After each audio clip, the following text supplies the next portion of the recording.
Every day around sunset, I'd slip out the door, tucking my polka dot hat snap over my ears, hiding those loose strands of hair that refused to stay tucked.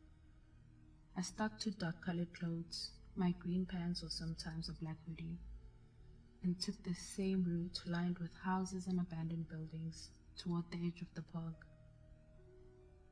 I disappeared into the forested hills, earphones in, music drowning out the world.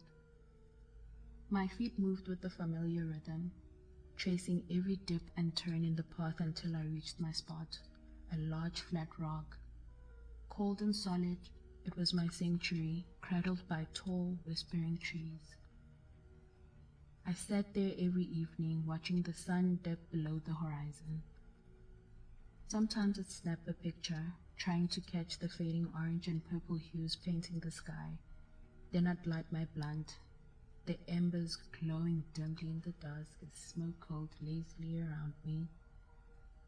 The park was my escape. Here, I could just sit, just exist, and every night was the same, until it wasn't.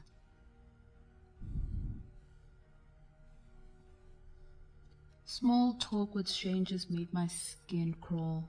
I preferred my solitude, especially in the park. But one evening, as the sun began to set, I realized I'd forgotten my lighter. A sigh escaped my lips. I thought of the other teens who sometimes hung around the park, stoners who came for their own escapes. I'd share a joint with them a few times, their chatter fading into the background as we passed it around. They didn't care who I was or where I came from. All they wanted was to get stoned and stare at the sky. Still, I was careful. I never gave them my real name, never shared too much about my life, and especially never mentioned my mom. Righteous living, she called it. Every sermon etched into my brain. But that day I slipped. I accidentally mentioned my little brother's name, trying to jog the memory of one of the guys who said he recognized me.